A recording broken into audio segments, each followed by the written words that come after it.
So you're dating an obviously wounded woman. I wanted to address this topic today because it's a variation of one of the most common questions I receive in my videos. And it's so a guy will ask a question, he will say, "Here's the woman I'm dating. Here are all of her problems. She may or may not want to get help. What should I do? Help." And it's a very common question, but I understand why they're asking the question, but the answers are probably not what the person is thinking. And let me explain. I think the first thing those guys need to hear, and they should all probably read Dr. Robert Glover's book, No More Mr. Nice Guy. And this quote I'm about to say pretty much sums up the reason why it's a problem. So he goes, healthy people are not attracted to unhealthy people and vice versa. If there is one obviously wounded person in a relationship, you always have two, no exceptions. And so often what's happening here is a guy is maybe he's the nice guy, quote unquote, maybe he's codependent, maybe even he's narcissistic or something, who knows? But whatever is going on, there's also his problem too. And so often people reach out for help and they'll make it seem and they'll frame it in a way that it's the woman that has the problems. She's doing this, she's doing this, she's doing this. And then they neglect to kind of look more at their own side of the street and to see how they are participating in the dysfunctional relationship. But they're both playing a part. Now, I've made videos about narcissistic women, BPD women, comorbidly narcissistic and BPD women. And in every one of those, I was playing a part as well. I was wounded too, and that's part of the reason why I was attracted to those kinds of people. But when we practice radical self respect, we will no longer be attracted to those kinds of people. So, moving forward with the topic here, first and foremost, what I would tell all of the guys is let's take a look at your side of the street because there's probably something going on in your psyche or something, some sort of trauma that needs to be healed.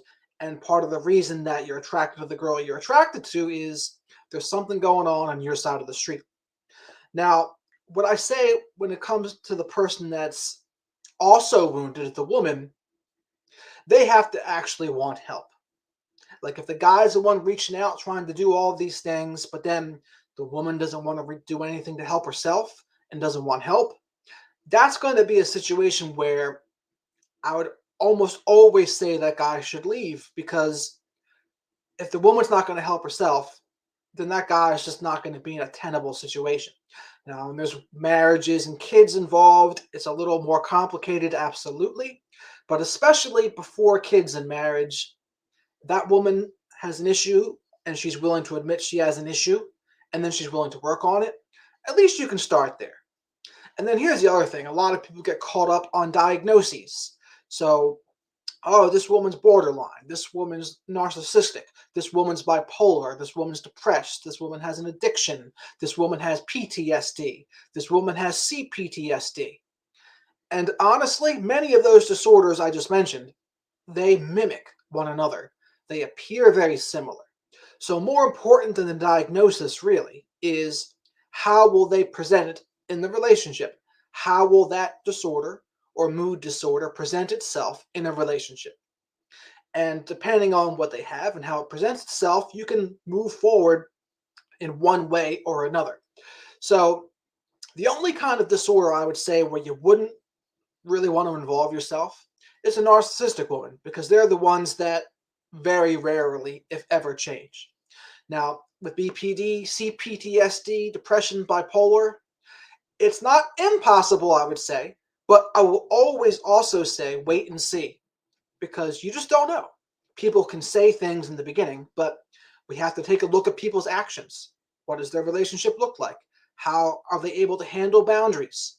And so often, a healthy relationship can come down to how do they place their boundaries and how do they take being told other people's boundaries. It's a simple thing, but how people handle that says so much. But to the guys that are always talking to me about, oh, what should I do? The first thing I would say is if the woman's not doing anything to help herself, and she's not even admitting she has an issue, then that's going to be a problem. And then also, at the same time, we're going to help you, the dude, get yourself better as well and realize what's in you that's causing you to be attracted to this person. Because it's not just one guilty person, one innocent person. That's not how this works here. And often, after we work with one another for a while, what will happen is in the beginning, they'll make it seem more like this is the woman's issue. But as we go on, we begin to see things that that person, the dude, isn't doing well either. And we begin to work on those issues. And then hopefully throughout the course of the coaching, what happens at the end is they are no longer attracted to the disordered individuals. Now, to say the least severe of these issues would be like a mood disorder. So someone's anxious or depressed. They often people will have an easier time recognizing when they have a problem with one of those things, but the solutions are still the same. So if someone's depressed, someone has anxiety, look, what are they willing to do about their problem? Are they going to go to CBT, cognitive behavioral therapy? Are they willing to try supplements? Are they willing to try maybe even prescription medications? But when someone refuses to admit they have a problem, and then they're not going to be med compliant. This is a big thing for bipolar, for example, being med compliant. A lot of times people, men and women both, they don't want to be med compliant. And so it becomes more difficult. But if they're going to be med compliant and they're actually going to try to make an effort to get better, it's not impossible, right? It's not going to be impossible. Now, with the personality disorders, it's certainly going to be harder. That's for sure. It's going to be harder. And say someone who has BPD or CPSD, because they present very similarly, they got to be willing to try new things. They got to be willing to admit they have an issue, and they got to try to do better. And often, like if you're the partner of someone like that, you got to ask yourself, is this something I'm okay with? Is this something that I'm going to be able to handle and to accept? Because I think a lot of people think they will, but then when they actually see the reality of it, it's not as glamorous as they once thought. It's not going to be as easy as they thought, and it becomes more difficult. So you got to be really honest with yourselves about this. You can't be thinking that you're a better person than you are. That's what Jordan Peterson would say. He'd say, you can't go thinking you're a great person and think, oh, I can handle a person that's depressed. I can handle a person that's severely anxious or bipolar or has a personality disorder. It's like, I don't know. Can you? Can you really handle that? And secondly, should you really want to handle that? Because we practice radical self-respect. We want to find someone on our level. I'm not going to say this is always what happens is, but often what happens is there's a person, they have something going on, and they can't get past a certain hump. They can't get past a hurdle, and they're almost incapable of having a healthy relationship. And so if we're practicing radical self-respect, you just can't be with those kinds of people. I'm not going to narrow it down to labels like, oh, this label here can do it, this label here can't. No, you let their actions prove it one way or the other, because regardless of what the labels are, their actions will determine it. And some people you will find, they might be able to do it. They'll be able to do, it might be a struggle at first, but they're at least trying. They're holding themselves accountable, and they're trying to do better. Other times, though, there's just going to be a certain level of dysfunction that can't be overcome. And in those situations, really the only thing left to do is to walk away. And often, with a lot of these, guys are very afraid to walk away. Now, in that No More Mr. Nice Guy book, that's something that he said in there, that nice guys, quote unquote, they are not very good enders. And so they try their damnedest to work through things, to be there for the other person, to self-sacrifice, but often it goes for naught. And it's because they're not very good enders. And this is the big thing, like practicing radical self-respect. We gotta know when to walk away. We gotta know when our boundaries are not being respected, or even if someone is constantly depleting our energy. And if we constantly feel worse after interacting with someone, that's a problem. And we gotta have the courage and the ability to stand on our own 2 feet and to walk away. How's it going there, brother? Glad you're listening from the UK. But yeah, it's hard. It's hard for some people to handle it, and they don't know how to do it. They're afraid to walk on their own 2 feet and be alone. A lot of people, wounded people especially, they do not like being alone. And there are guys out there, when they finally find someone that's willing to be with them, they hold on tight. They hold on with a death grip. And they'll look past all sorts of red flags just to be with somebody. So we have a question here from Adam. I want to ask, would you say a lot of domestic abusers have high levels of narcissistic traits? I would say often. I know some narcissists that have been domestic abusers for sure. There's physical abuse and there's also emotional abuse. And narcissists, they're guilty of both of those for sure. Then the emotional wounds, they're trickier because the outside world doesn't see them, right? With physical abuse, you can see the bruises, etc.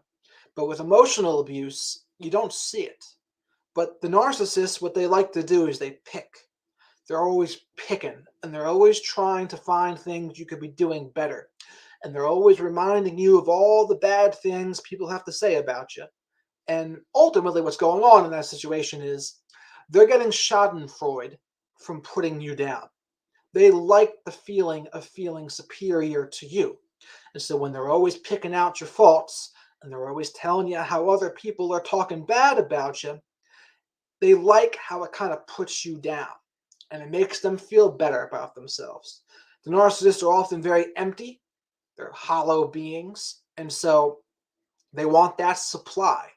And usually you see that with like same sex kind of relationships, not romantic, but say there's cousins or father son, where they're always just picking.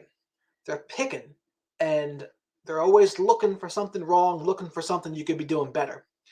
And it's very annoying. And in my experience, the only thing to do in that scenario is you got to have your boundaries. And if they're constantly going to do something, then you also got to walk away. I've had situations where both have happened. I've had to walk away from people because they just couldn't stop themselves. They couldn't help it. And then they would beg and plead to come back into my life. Oh, let me back, let me back. Please, I'm sorry, I'm sorry, I'm sorry. And then one time I did forgive a person, and then they quickly showed me why I shouldn't have forgiven them. And so I learned. Now, other cases, depending on how bad the narcissism is, you don't always have to completely walk away.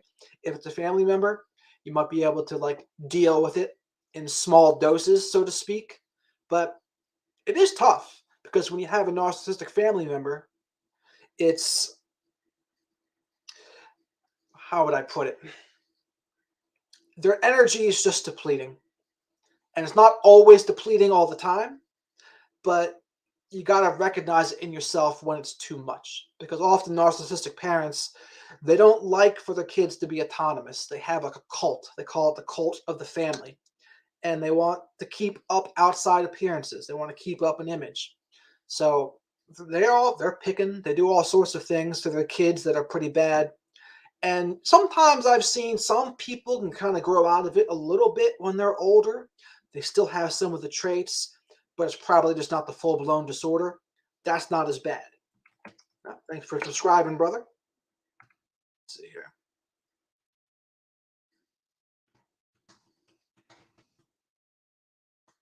Let's see. All right.